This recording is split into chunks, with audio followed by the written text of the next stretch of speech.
As-S-A.W.A. wa rahmatullahi wa barakatuh. Bismillah ar-Rahman ar-Rahim. Alhamdulillahi Rabbil Alameen. والصلاة والسلام على سيدنا محمد وأهل بيته الطيبين الطاهرين.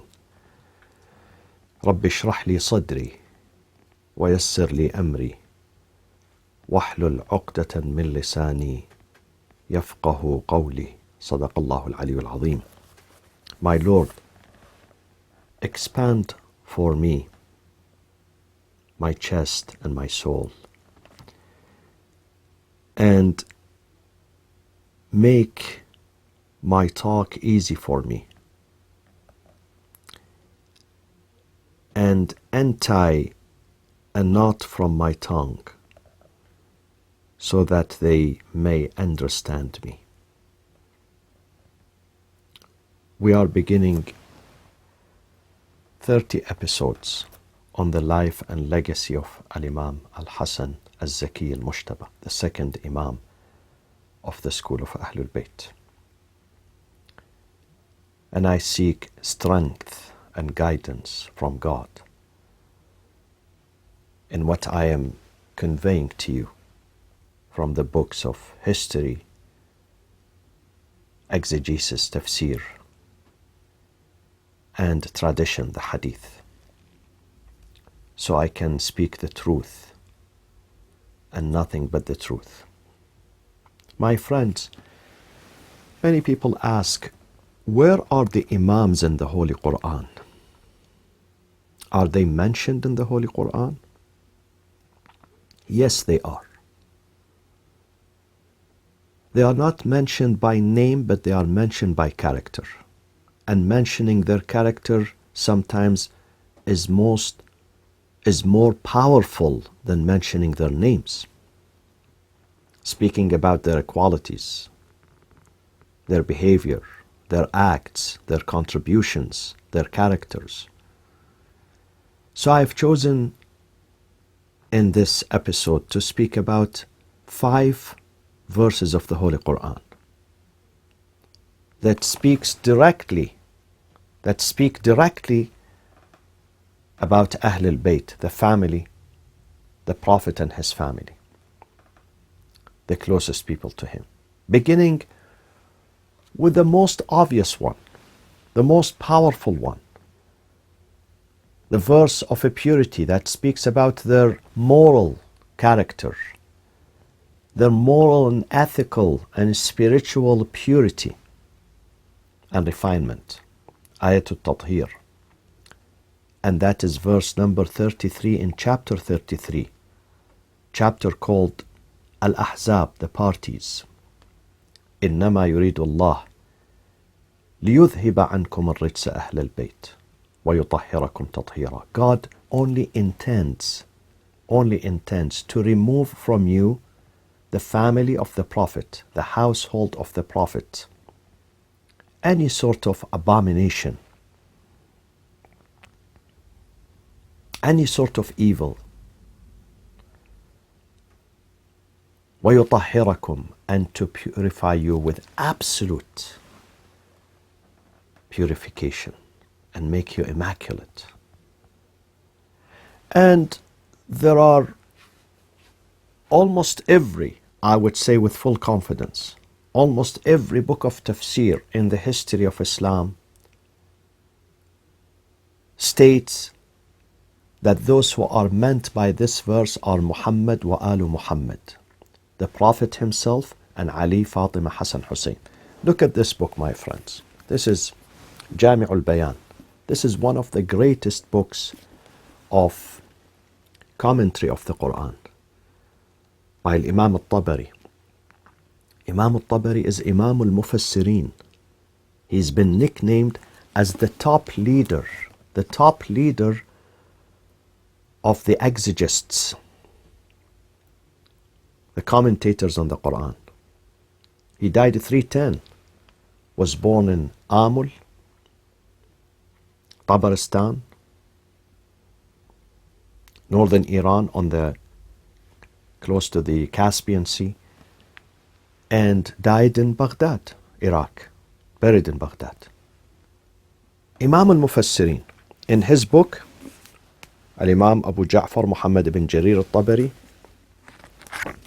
in his book, when he comes to this verse 33, he brings 17 different references. 17 different references, not 1 or 2 or 3 or 4 or 5. 17. They all say what is meant by إنما يريد الله ليذهب عنكم الرجس أهل البيت. The household of the Prophet are Ali, Fatima, Hassan and Hussein, including the Prophet, of course. عني به رسول الله صلى الله عليه وسلم وعلي وفاطمة والحسن والحسين رضوان الله عليهم. This is one of them. And you go all the way down. This page, that page, this page. 16 references. And then here he says, Salama came, and Abi Sa'id, Abu Sa'id al-Khidri. He's the companion of the Prophet. He says, Salama zawjun Nabi, the wife of the Prophet, came, wa ana jalisatun ala bab al-bayt. I happened to be sitting at the entrance of the house. The room. The house means the room here. فقلت أنا يا رسول الله, am I included in this verse? ألست من أهل البيت? ألست من أهل البيت?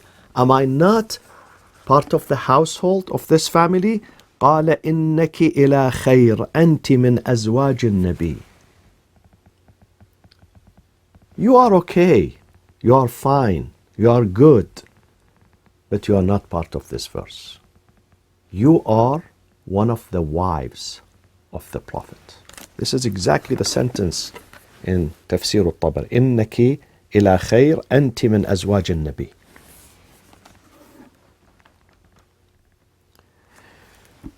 So this is the first one.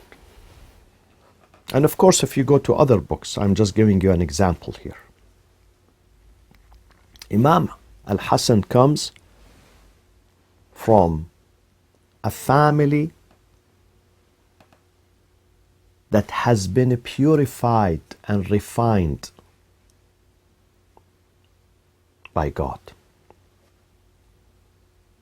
protected by God.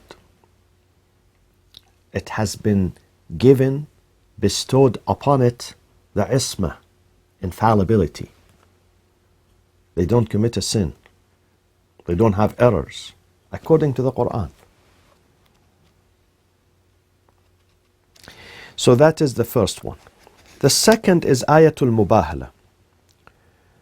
Chapter 3, Surah Al-Imran, verse number 61.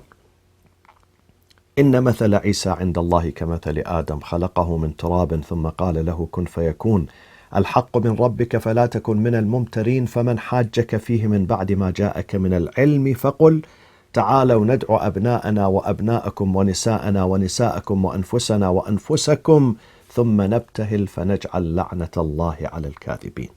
Very famous story of a delegation of Christians. At that time there were Catholics. Before the division in Christianity into Protestant and Catholicism, before this division, they were Catholic, mostly Catholic. They came all the way from southern Arabia, the region of Najran, to speak with the Prophet and discuss his new religion with him and ask him about the identity of Jesus, peace be upon him. And they spent time. How many days, we don't know. Some people say 1 day, some people say 3 days. Some people say the Prophet offered them his mosque to pray inside his mosque. They did pray. He was nice to them. He was very hospitable to them. He was patient with them. But because they rejected what he said, okay, the last solution is to sit together and face each other, confront each other for mubahala. Mubahala means malediction, to ask God to send his punishment on the party of the liars. فَنَجْعَلْ لَعْنَةَ اللَّهِ عَلَى الْكَاذِبِينَ. The Prophet said to them, bring the closest one, and I will bring the closest one to me. The instructions of God.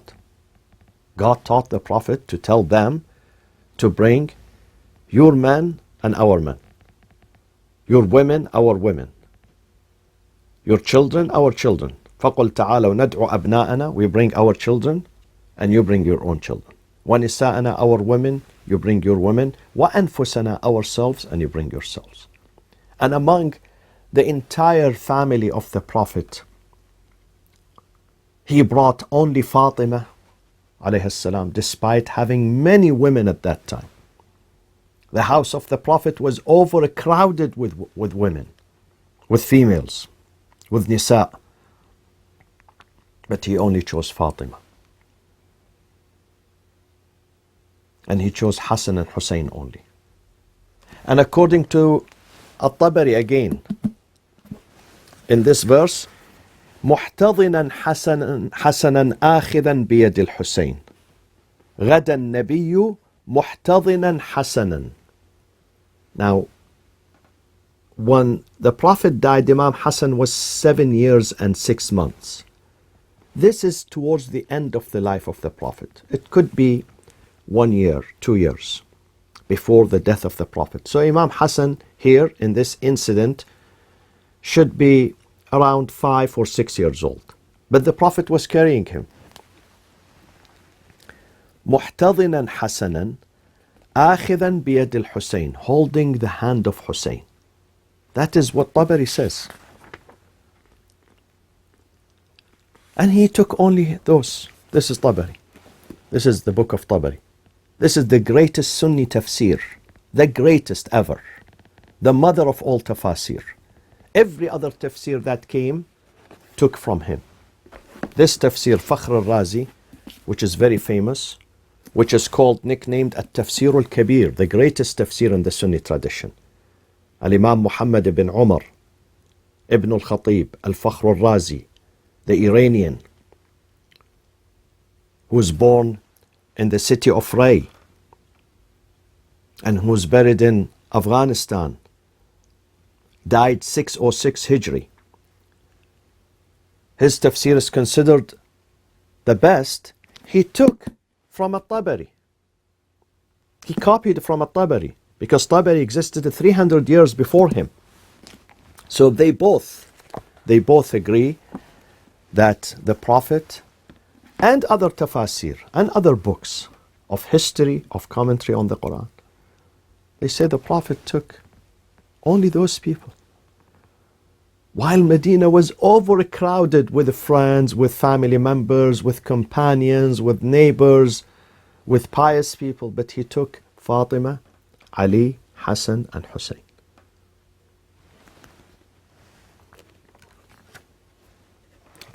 Again here. كان النبي وعلي وفاطمة والحسن والحسين. This is the Tabari. Okay? And then the Christians, when they see these faces, they say no. لَاحْتَرَقُوا. The Prophet says, by God, if they dared to begin this confrontation, this debate, they would have burnt completely. But at the end, when they refused, they came back again. They came back again and they accepted Islam because the truth was very obvious for them. So that is Ayatul Mubahala, and Imam Hassan is part of it. So he was part of Ayatul Tathir, 33. He was one of them. When it comes to 361 Ayatul Mubahala, malediction, he's one of them. He was taken and he was carried, احتضن. The Prophet was carrying him, cuddling him and hugging him when he took him to this confrontation. And then we come to the third one. Al-Insan, Ad-Dahr, the age. 76. هل أتى على الإنسان حين من الدهر لم يكن شيئا مذكورا إنا خلقنا الإنسان من نطفة أمشاج نبتليه فجعلناه سميعا بصيرا إنا هديناه السبيل إما شاكرا وإما كفورا. Then he says, يوفون بالنذر ويخافون يوما كان شره مستطيرا. They fulfill their pledge, their vow. They fulfill it. ويخافون يوما كان شره, and they fear a day, the day of judgment. ويطعمون الطعام على حبه مسكينا ويتيما وأسيرا. And they give food, though they love the food, and some people say they love God, على حبه. It's reference to God. For the sake of God they give. مسكينا, destitute. ويتيما, an orphan. وأسيرا, a prisoner of war. It happened in Medina. There were some prisoners of war at large, released in the society. And they had no source of income, no source of survival. They were begging for food. So they knock at the door in 3 subsequent days, consecutive days. Imam Hassan was one of them. Because when he fell sick, him and his brother Hussein, Fatima alayhi salam asked her father, what should I do? The father answered her, make a vow, nadhr, that if they get healed and if they recover, you fast 3 days for the sake of God. And this is what she did. They were fasting at the time of breaking their fast. Exactly that time, my friends. Look at the test. Exactly the time were they about to eat after a long day of fast. Someone knocks at the door and asks for help. And they never hesitate in taking their own only food. Each one had 1 loaf of bread, only one. No appetizers, no entrees, no salad, no side dishes. Just one loaf of bread to break their fast with it. They take it and they give it. This is the ultimate sacrifice, my friends. At the time where they were starving, they were hungry, and they are kids, and they need the food. But they have higher principles. And when you have higher principle, you can do it. You can create miracles. When you have higher goals in your life and you are determined to achieve them and to conquer these summits, you can do it. You can survive without food for 3 days. Someone told me it's impossible. How can a child survive for 3 days? It happens. I read a story the other day. A child was lost in the woods for several days with no food. A child. But they found him ultimately. He was alive. When you have a will, you have a way. So they survived because they have higher goals in their life.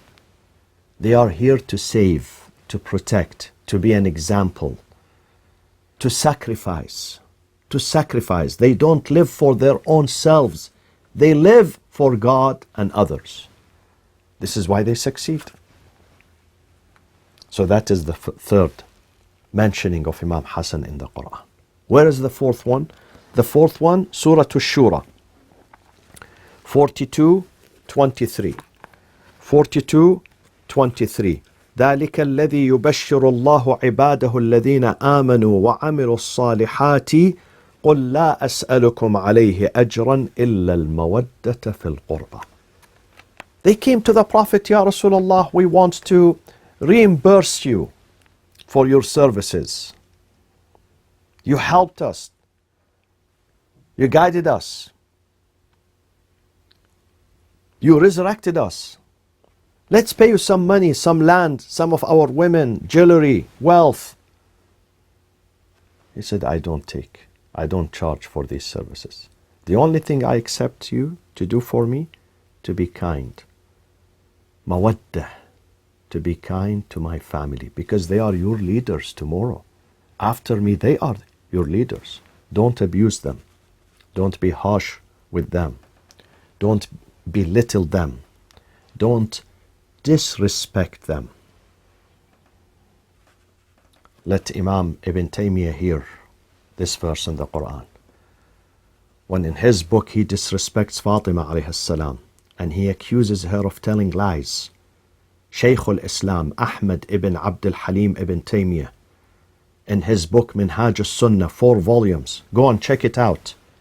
See how he disrespects Fatima alayhi salam in a gross violation of this verse. Surah Ash-Shura, Ayatul Mawaddah. The Prophet says, don't disrespect my family. Fatima is me, part of me. Whoever hurts Fatima is hurting me. But Ibn Taymiyyah, who's Shaykh al-Islam, the leader of Muslims, congratulations to those Muslims whose leaders is Shaykh al-Islam, is Ibn Taymiyyah. He accuses her of telling lies. He accuses of Imam Ali of skipping the Fajr prayers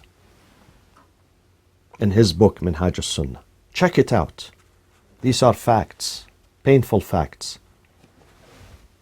God says don't. In the books of Hadith and Tafsir, in the Sunni tradition, when the Prophet was asked, Ya Rasulallah, who are those الَّذِينَ أَوْجَبْتَ عَلَيْنَا مَوَدَّتَهُمْ, that you made it mandatory upon us to love them and take care of them? He said, عَلِيٌّ وَفَاطِمَةُ وَابْنَاهُمَا. Those are Ali, Fatima and their children, Hassan and Hussein, their sons. So that is the 4th verse. The 5th one in Surah An-Nisa, ayah number 59. Chapter 4, verse 59. يا أيها الذين آمنوا أطيعوا الله وأطيعوا الرسول وأولي الأمر منكم فإن تنازعتم في شيء فردوه إلى الله والرسول إن كنتم تؤمنون بالله واليوم الآخر ذلك خير وأحسن تأويلا. أطيعوا الله وأطيعوا الرسول وأولي الأمر منكم. Obey God, obey His Apostle, and obey those who are in charge. Ulil Amr, according to the Prophet himself, are Ali, Hassan, Hussein, Ali ibn Hussein, Muhammad ibn Ali, Ja'far ibn Muhammad, Musa ibn Ja'far, Ali ibn Musa, Muhammad ibn Ali, Ali ibn Muhammad, Al-Hassan ibn Ali, Al-Imam Al-Mahdi Al-Muntadhar. The Prophet himself mentions their names, their entire names, from the first Imam till the last Imam. And Imam Hassan is one of them. So Imam Hassan is embedded in the Quran. His character, his piety, his purity are mentioned in the Quran. This is Imam Hassan in the Holy Quran. And we will continue with you on the 3rd episode. Imam Hassan in the Sunnah of the Prophet, the traditions of the Prophet, peace be upon him. Wassalamu alaikum wa rahmatullahi wa barakatuh.